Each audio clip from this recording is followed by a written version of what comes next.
Good day, everyone, and welcome to the show Vocation. Today, we are going to be talking about vocations. So, in brief, vocation is how God calls you and wants you to serve Him in the world. How God calls you and wants you to serve Him in the world. There are different form of vocations. You have vocations to the marital life, you have vocations to priests and religious life. And today we're going to be focusing on the priests and religious life. With me in the studio, we have Reverend Father George, Lawrence, and some young people who are going to be experiencing and participating on the show. I am your host, Tony Mabio. Father George, I would like you to introduce yourself. My name is Father Jorge Mario Crisafulli. I am the provincial of the Salesians of Don Bosco in Nigeria and Niger. Good, good. Welcome, Father George. Thank you. Yes, I'm Lawrence Namdi Okoli. I'm from Anambra State.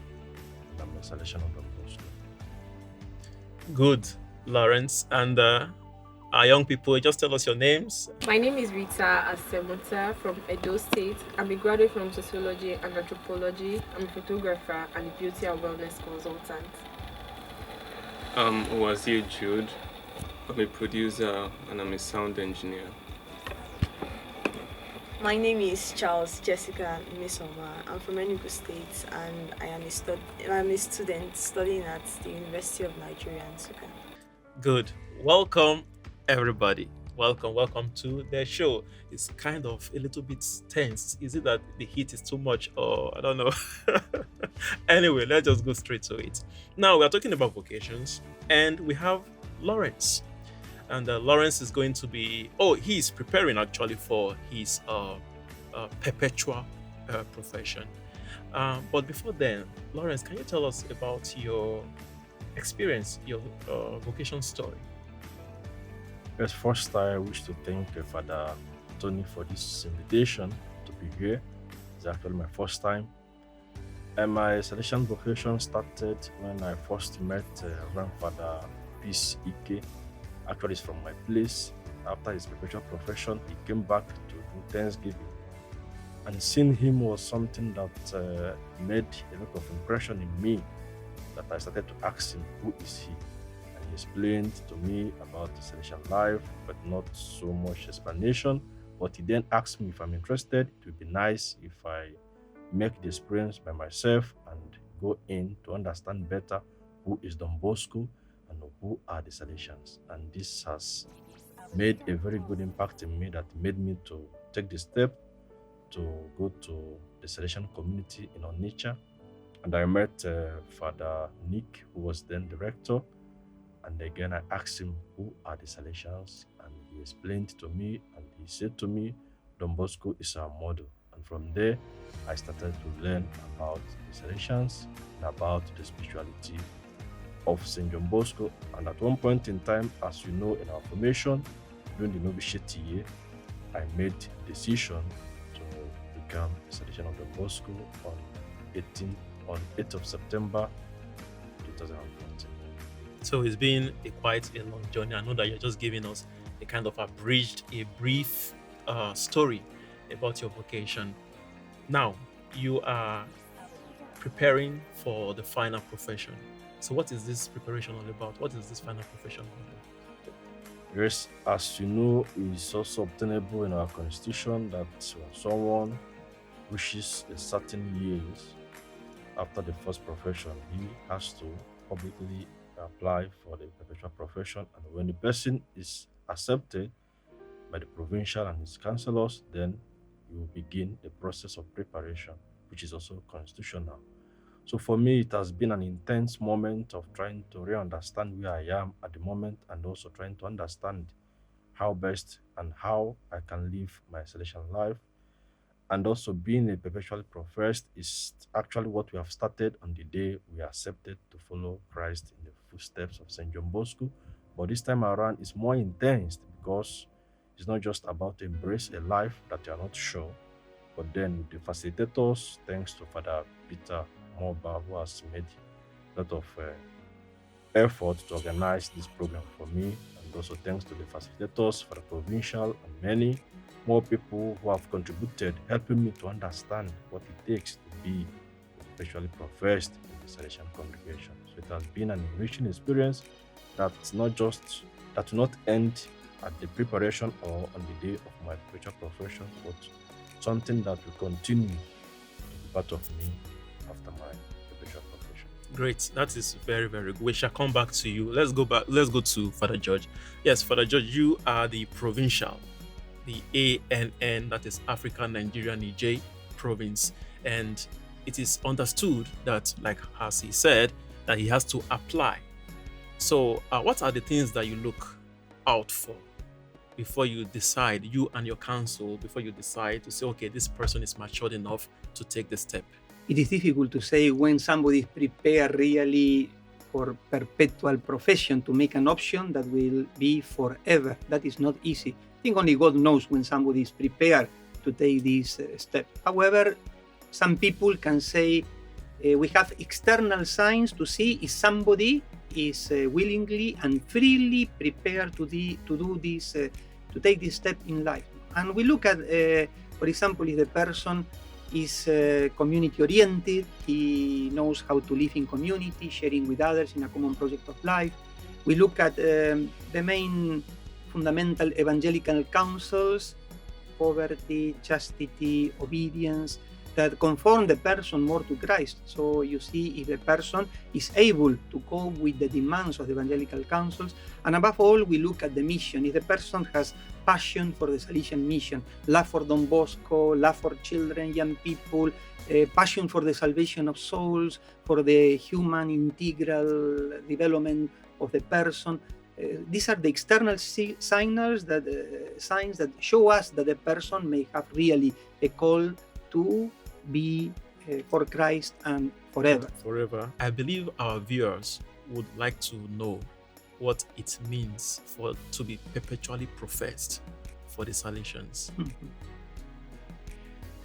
First of all, we speak about perpetual profession. Profession means that you offer your life completely to God, and God is going to consecrate you. That God consecrates a person means that He separates you from the common people, and now you are the property of God, the property of the Lord.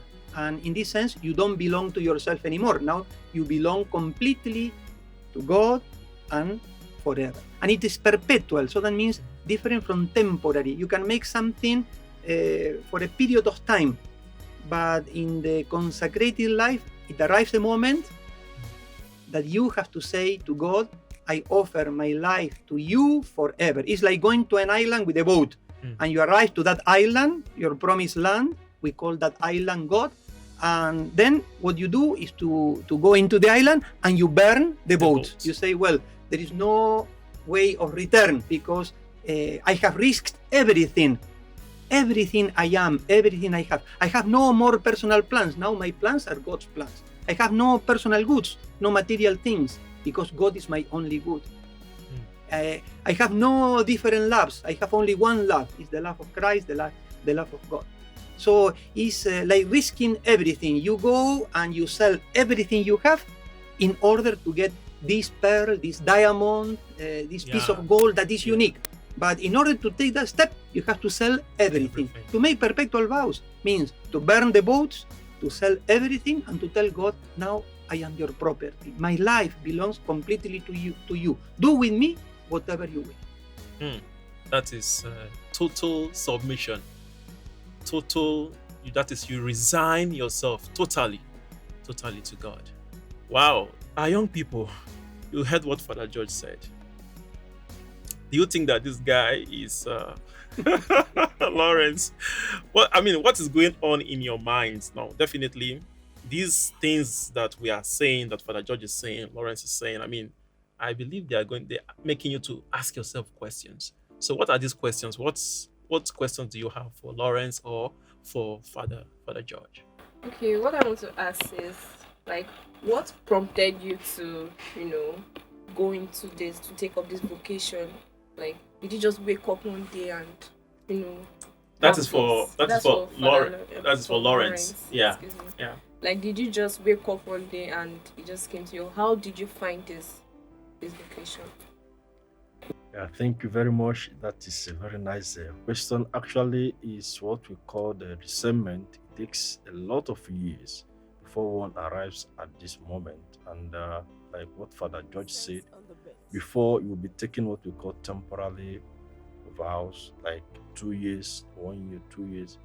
But coming to this, where I'm standing now, preparing myself, it's a whole moment of reflection and prayer with the guidance of what we people will call like the spiritual director, and also some conference who have been very generous and very kind to accompany.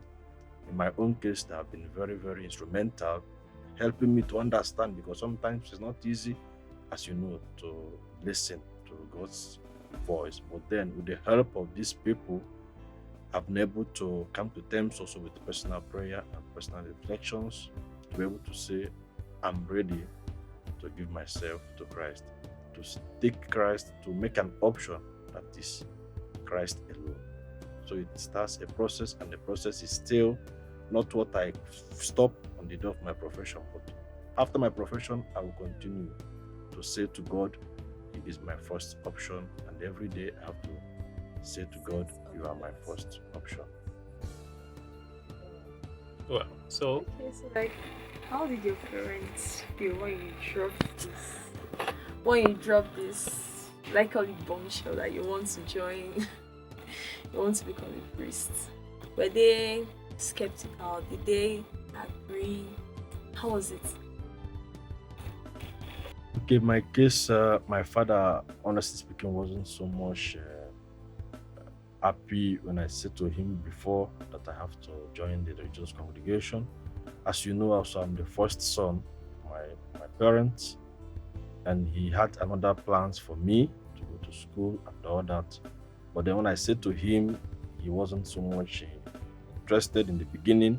Only my mother, because my mother is more pious, I would say. But unfortunately, two of them are late at the moment. But my mom was eager to see me go in this line. But my dad has another plan, being the first son.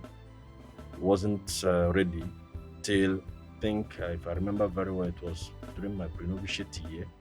So when he was asked to write a letter, because also the congregation demands that being the first son, my father, he had to write a letter to say that okay, he's aware of my formation and is giving his consent, and that happened, and he did it. I was so much happy, and when he did it, he said to me, "Now you can go and do what you have found. That is to be with the Salesians." great. Are there times where you feel tired, where you feel like you want to give up? If you have those times, how do you cope? What's your anchor? What do you hold on to? Yeah, thank you very much. Actually, it happens often. At one point in time, you will be challenged. Is it actually? I've also, honestly speaking, I've sometimes questioned myself. Is this life for me? But at one point in time, that is why it's more important to be more closer to God, to be a man of prayer, because it is only prayer that can help one to sustain at the call or the voice you have heard. So, like when God calls, it can be sustained only through your connection, through going back to the caller. So this I've been trying to do always when I'm challenged, trying to listen to understand, is this my call?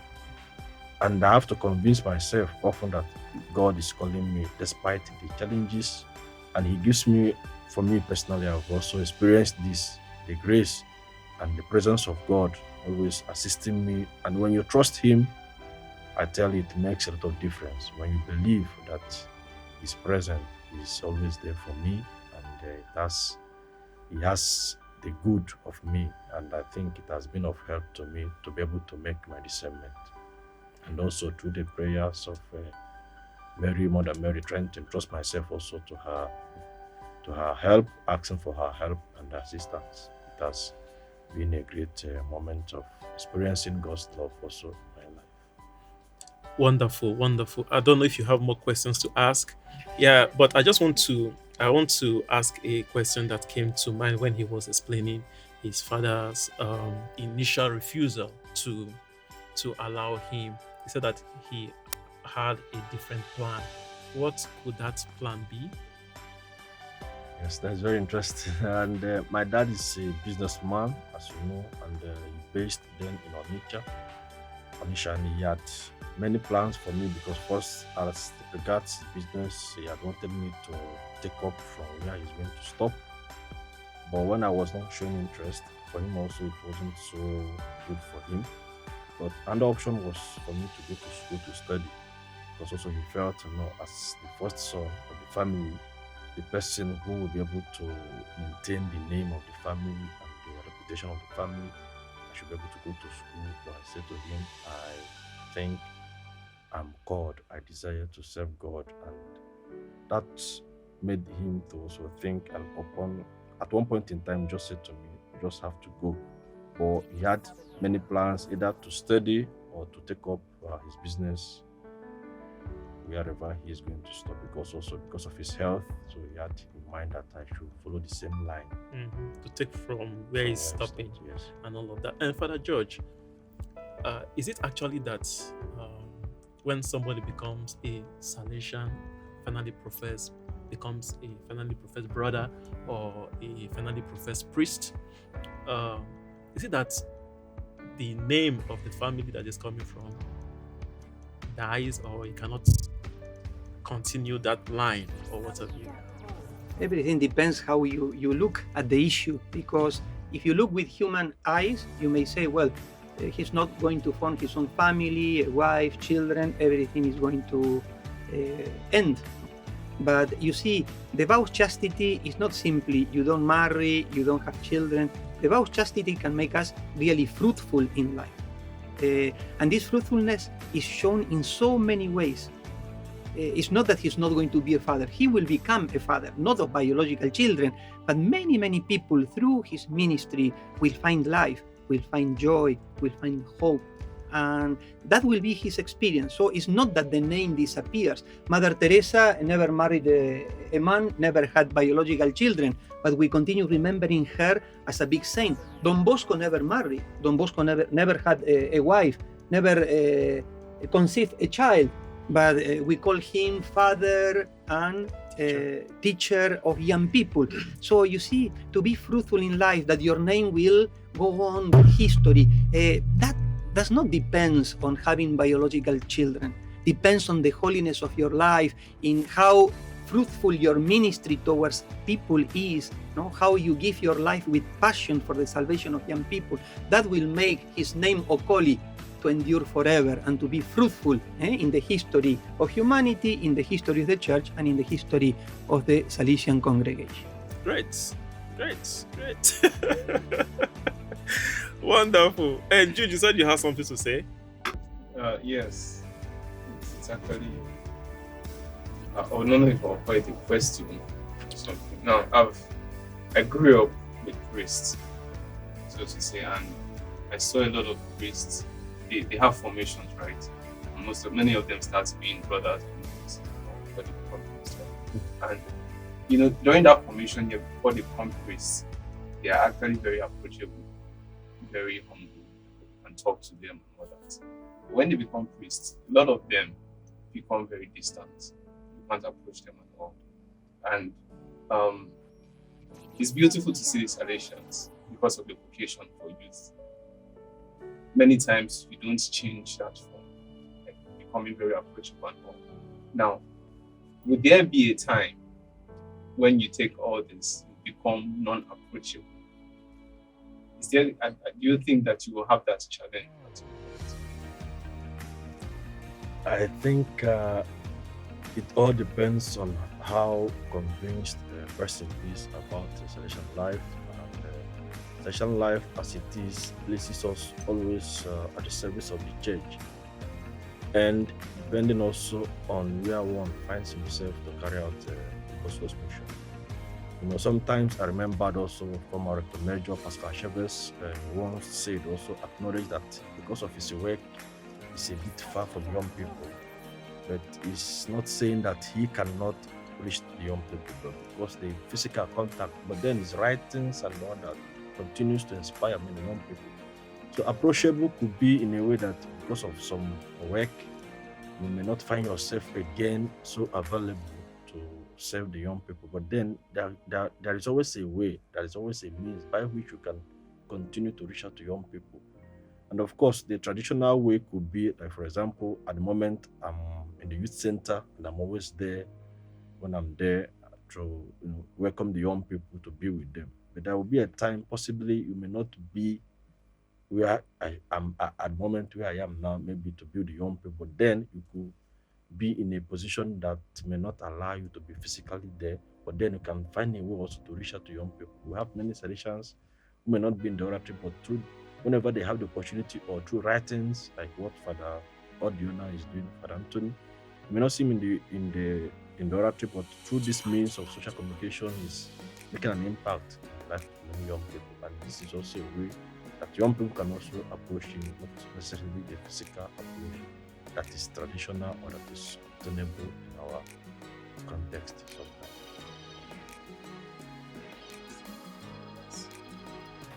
There are so many other communities out there, but why did you specifically choose Don Bosco community? You can reach out to young people in different other ways, but why did you decide to join the Don Bosco community? Because I feel that Don Bosco remains a model because his spirituality inspired me a lot. How I've read my opportunity to be in the novitiate has helped me to come to these terms to say to myself, upon other options, I've decided to stay in Don Bosco because his life, his spirituality, and the way he lived continue to inspire me, and I decided to be a Salesian of Don Bosco. When God calls you, He is going to be with you, always. When He calls you, you will have this concrete experience of His presence.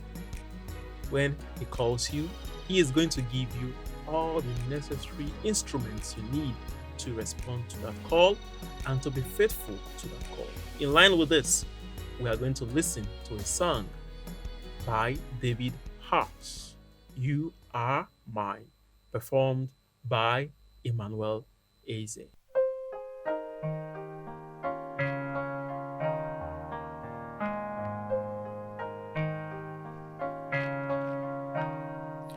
I will come to you in the silence. I will lift you all from your fear. You will hear my voice. I claim you as my choice. Be still and know I am near. I am hope for all who are hopeless. I am eyes for all who long to see. In the shadows of the night, I will be your light. Come and rest in me. Do not be afraid, I am with you. I have called you each by name. Come and follow me. I will bring you home. I love you and you are mine.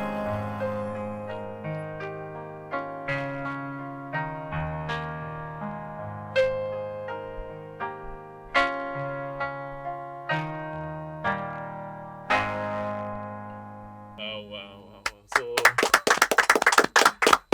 So thank you so much. Lawrence, our upcoming perpetually professed conferer. And thank you very, very much, Father Jorge Crisafulli, for availing yourself to be with us for this interview and discussion. And our young people, Mesoma, Jude, and Rita, thank you so much for coming. And we are out on vocations. As for the Teddy Studio,